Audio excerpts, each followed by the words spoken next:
Hey y'all, it's me, Shell360, and I want to talk to you guys really quickly about just a couple of scandals in K-pop. And I thought it would be fun to talk about it because we haven't talked about like K-pop scandal news in a minute. We've been so caught up with all the SM, hype, cacao stuff that we haven't really paid attention to Scandaloso. And so now's the time to do it. So first, we got to talk about Homeboy who used to be in Winter. I don't even remember his name because I hated him so much. And that is evident from the very first unboxing video I ever did about Winter. I did an unboxing video about Winter's debut album. It was, I think it was called Spring Summer 2014. I could be wrong about the year, so feel free to correct me in the comments. But I remember unboxing that album, reading the thank you notes in that album saying, this guy is an asshole and I don't like this. So fast forward, Winter does their debut, they do a Japanese release, they have a bit of hiatus, they come back, and they do the first of what was supposed to be, I think, either a 2 or a 3-part thing. This was after Big Bang had done the Maid series, so like, it was a thing that YG was doing where they were making everybody do series, right?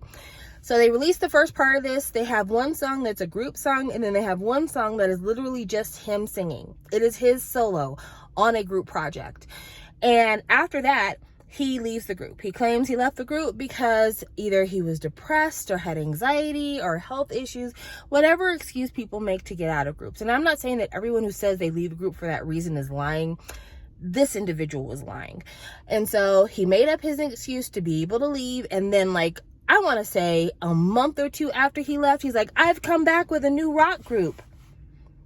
And everybody was like, okay, it seems like you got over that real quick. And, you know, if you were feeling better, why wouldn't you go back to Winter? But anyway, put out his rock group. There were people who liked it. He was able to sell some copies. And then news comes out that he not only has a girlfriend, which in idol world, taboo, taboo, taboo, but that he had been cheating on his girlfriend. Cheater.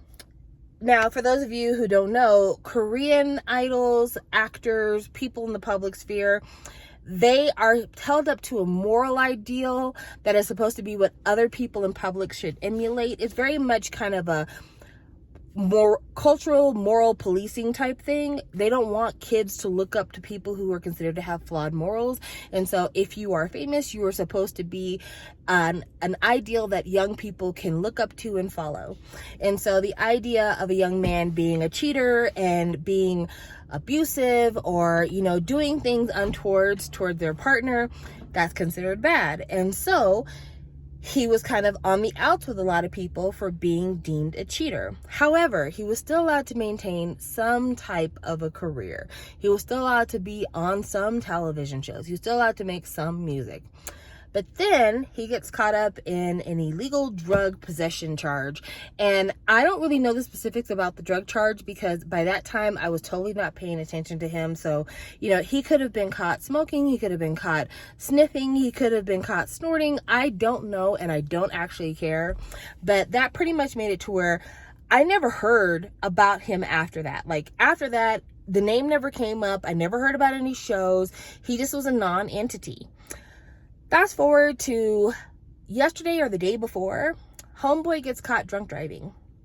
When I tell you he can never return to stardom in Korea, I mean it. He basically pulled a trifecta. He cheated, he did drugs, and drunk drive. Now, Korea has a really strong drinking culture, and it's evident in their television shows, is evident in the way that people who live in Korea, who are expats, talk about their own experiences with the drinking culture, but it's considered socially a thing to go out with your coworkers, get blazing drunk, and then stumble home. And it's regular and it's encouraged. So there's a lot of drinking to be had. But Korea recognized fairly early on in the game, you can't let somebody that blazing drunk behind the wheel of a car because they will not only hurt themselves, but they will possibly kill many, many other people. They will either kill children, they will kill the elderly, they will kill, you know, young, healthy people.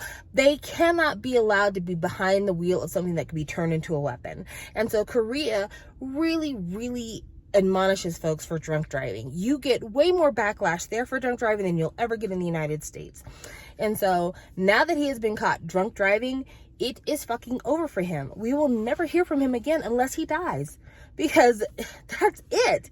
That's really it. There's nothing else to say. That is it. And, you know, I would say I feel bad that he had 3 strikes and now he's out, but I don't. Because I thought he was an asshole from the very beginning. I always thought he was narcissistic. His thank yous were like, I thank me for being so amazing, and I can't wait to use winter to get even better than I already am. Fuck out of here, bro. Fuck out of here. I hated him in the beginning. I'll always hate him, and I'm very glad his career is over. So, fuck you. Next, let's talk about Robbie. So Robbie, if you have followed me for a long amount of time, like if you've known me for years and years on this channel, you'll know that Ravi is my least favorite part of VIX. Like, I know people love Ravi. He has one of those really deep, gravelly, growly rap voices that is popular in K-pop for some reason, but not popular anywhere else. Like, when you listen to like K-hip-hop artists, you never hear that style of voice, but you hear it a lot in K-pop. I blame Top for that. So anyway, he's my least favorite part of VIX, but I had heard from people that as a person, he's really cool. And he had managed at this point to parlay that kind of cool personality into a lot of work. Robbie had a gig on, I believe it's 2 days, 1 night. He had hosting work. He had a number of solo and like project albums behind him. There was the duet that it was like him and Leo, I believe. And then he had his own stuff. He started 2 record labels. Leon from Mama Moo signed underneath him. Nafla signed underneath him. He's about to debut another group called Prime Kings. Like, Robbie really was on the up and up. At one time, it was even rumored that him and Taeyeon from Girls' Generation were dating, which that's crazy to me. She's such a star. Like, Ravi? Really, girl? Okay, whatever. But yeah, like, Ravi really had a very decent life for an idol. Like, he was somebody that people involved with hip-hop in the Korean scene were like, we take him seriously. But he was also somebody that, like, pop-wise had a lot of success and was seeing a lot of success even after his group was kind of falling apart. So, it was rumored in 2022 that Ravi was someone who tried to broker a medical diagnosis to keep himself from performing active military service. It was a rumor. Like, it was like an idol known for rapping and on television is rumored to have done this thing. Like, that's how it started out. And people were guessing it was Robbie. And it was like, no, not him. This is an assumption. We don't have enough information, yada, yada, yada.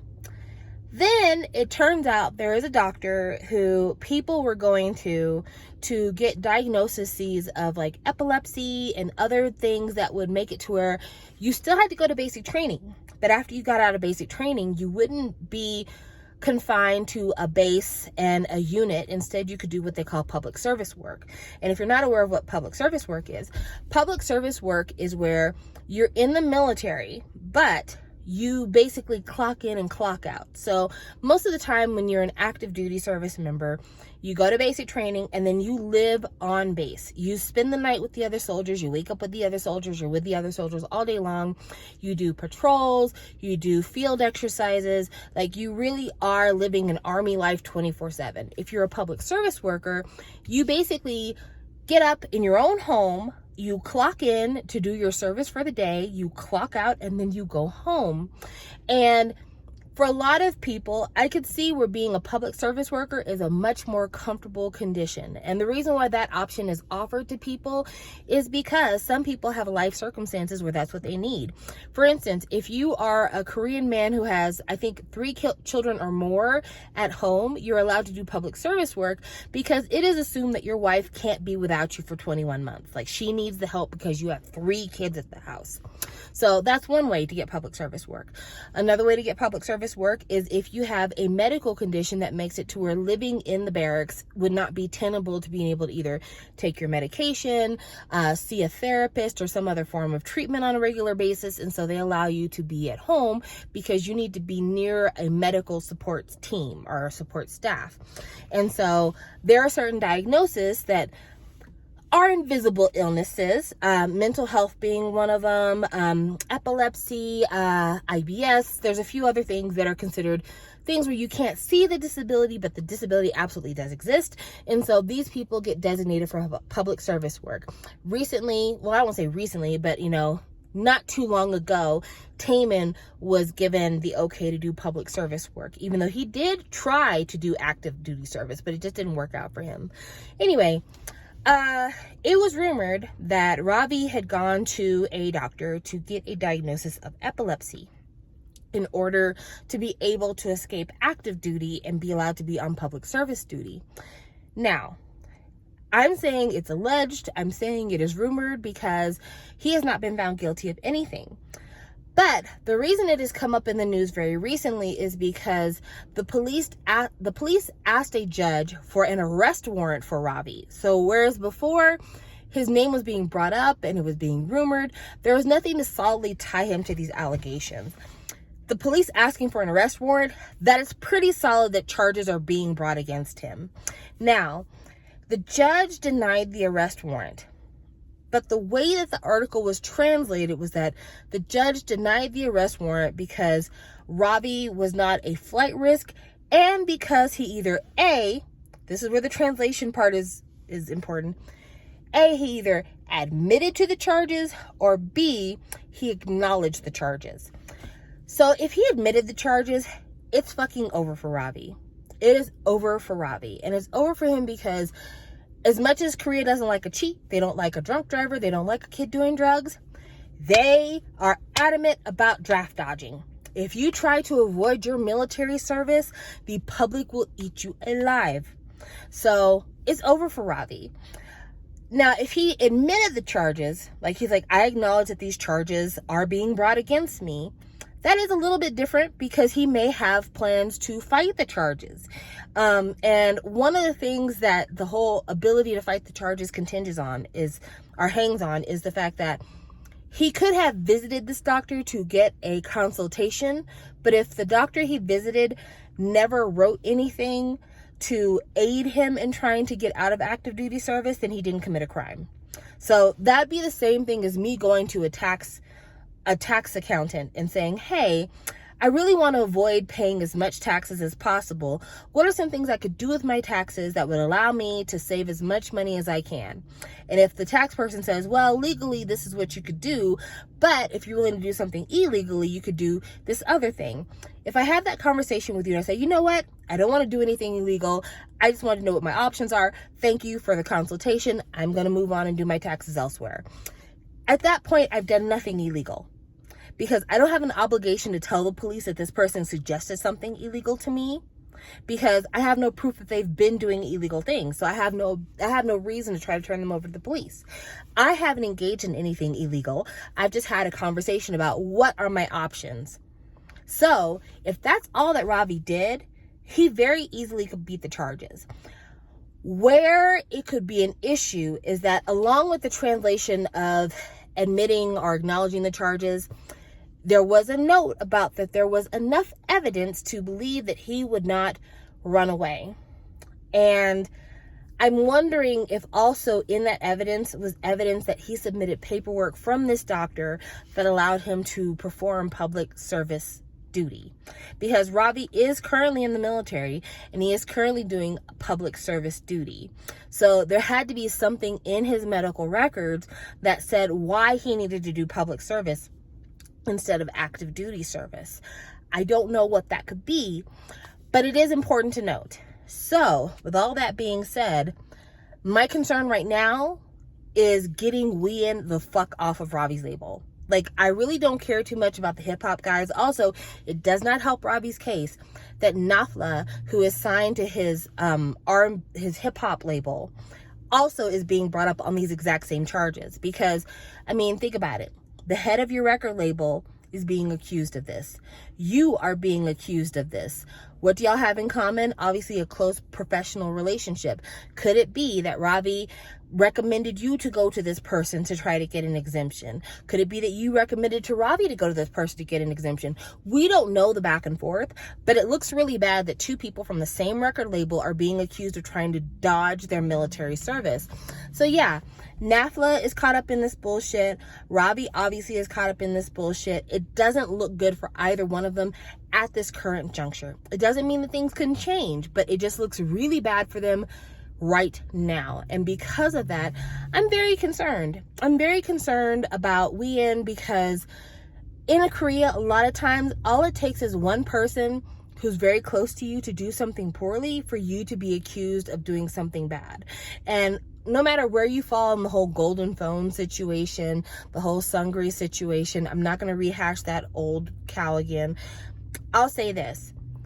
Zico lives under a shadow, because people will always feel one way or another about how much he knew about what was going on with golden phone.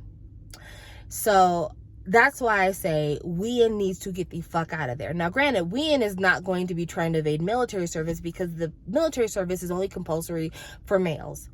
However, to have a record head who's been accused of dodging the draft, it makes people feel like there's shady, slimy things going on.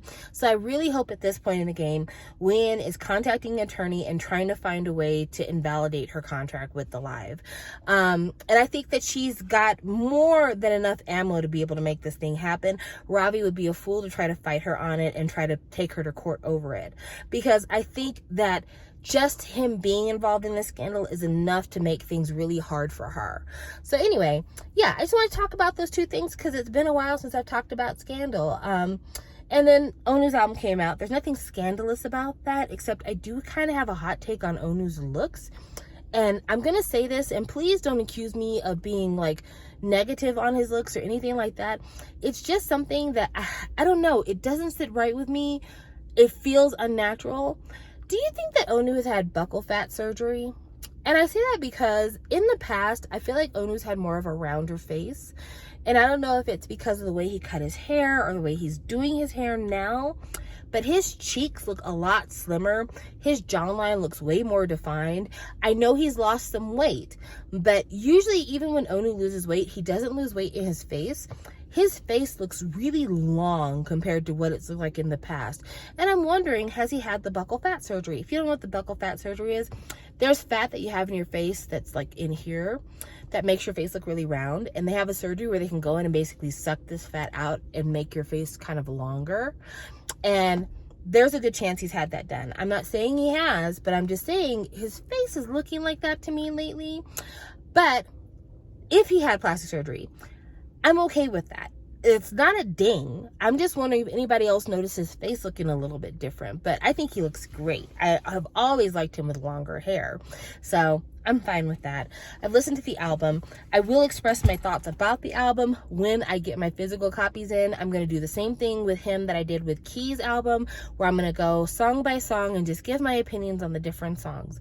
But yeah, that's all I have for you guys today. And I'm sorry that the live stream didn't work out because my connection was shitty. So hopefully this was fun for you guys to watch. Leave your comments down below how you feel about Ravi and about He Who Must Not Be Named from Winner. Talk to you later. Bye.